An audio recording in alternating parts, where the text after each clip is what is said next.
Hey coaches, so I want to talk about how to build your audience.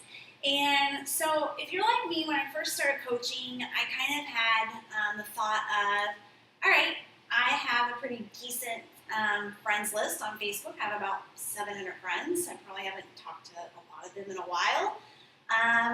But what am I going to do once I kind of run through these 700 friends and they've already seen my stuff? And so that got me thinking, all right, I gotta build my audience. I need to have more followers. I was starting to create some really great posts and I was being really consistent and I needed more eyes on me to see what I had to offer, how amazing of a coach that I was going to be. So some of the things that I did was, of course, building your contacts. You want to make sure that you're building your contacts. So there is this wonderful little feature on Facebook called Suggested Friends List. I'm sure if you are also an Instagram person, you can also go through Instagram too, but I built my business on Facebook, so I always like to share with everybody kind of what I did. And I went through the Suggested Friends List. Typically before, if I hadn't talked to you in a while, we weren't really that close of friends, we were more acquaintances or something like that. Or maybe you knew my sister or you were good friends with my best friend, but we weren't really friends. Things like that. You may not have been my friend on Facebook because I really wanted to declutter my Facebook before I got started with coaching, and I wanted to make sure that things I seen on my newsfeed were just things I wanted to see, people who I was close to. So I didn't accept a lot of friend requests. I didn't even send a lot of friend requests. Now when I started coaching, I decided that I wanted to commit to helping people, and that meant anybody. That didn't mean my best friend or somebody I talked to. That meant that could have been a total stranger.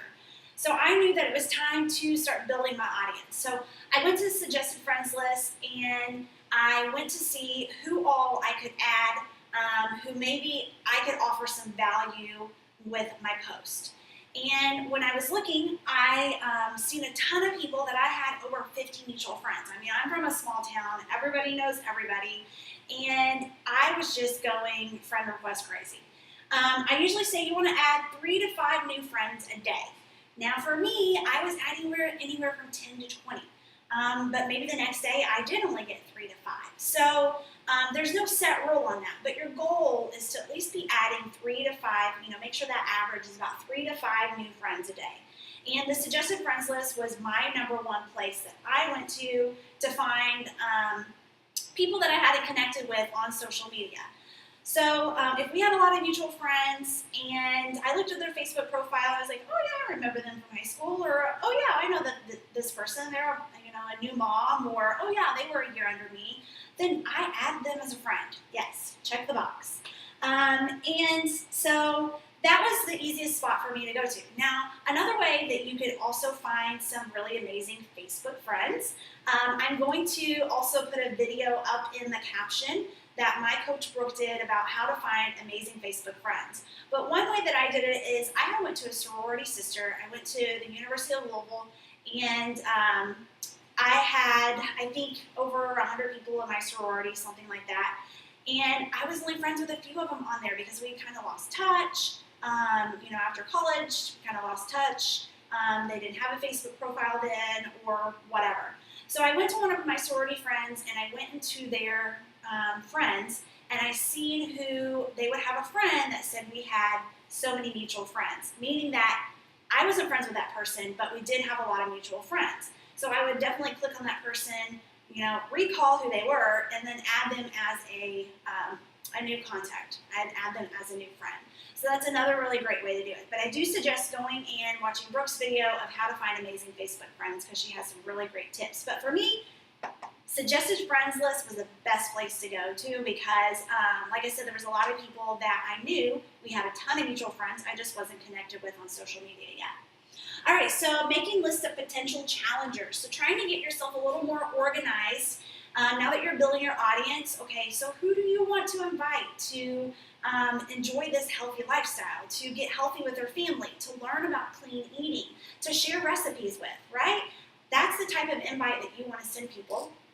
And we're going to be going over the invite process. I always say if you're going to send that kind of cold invite, you want to make sure that's to your warm market, people you know, people who already know and trust you.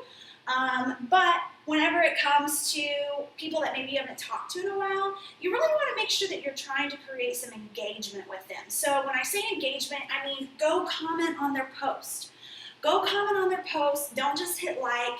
Try to interact with them. What you guys may not know, Facebook doesn't show them all of your posts. If Facebook says, oh, these people don't ever communicate, she never messages that person and vice versa, and they never comment on each other's stuff, I'm going to pull Danielle's stuff from their newsfeed, and they're not going to see anything that Danielle posts.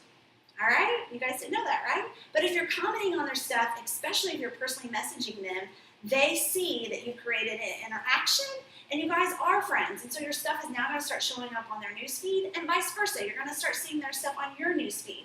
So you want to make sure that you comment on their post, and when you do send a personal message, since you've been kind of watching them for a week or two, then that's when you can go in and form. So what does form mean? You can talk about family. You can talk about, oh shoot, here I am. I can't even remember what the O is. Occupation. Talk about occupation, recreational, and then, of course, get to your message, which may be your personal invite, or sharing with them what it is that you've been doing and asking for their support to follow you, okay?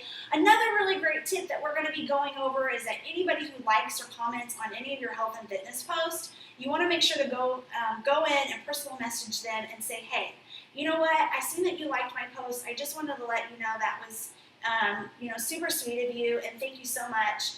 I really appreciate that. That gives me motivation whenever somebody is kind enough just to do something simple as like my post.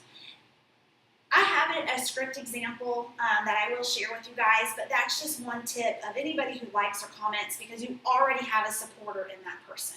So, okay, what do we want to do instead of mindlessly Facebook scrolling? We want to go in and create a group of friends in a list. Yes. You can put them into what's called a list on Facebook, and I have a how-to video on how you can do that, which I will again add up in the caption. And in that how-to video, it shows you how you can group maybe that list of people that you find to be potential challengers and that you want to go and make sure you comment on their stuff. So instead of sitting and scrolling forever trying to find their stuff, you can automatically click on that friends list. Maybe you call it potential challengers for 2017, whatever you want to call it, and you click on that list and you can just look at their stuff, their newsfeed, and not see all the extra fluff.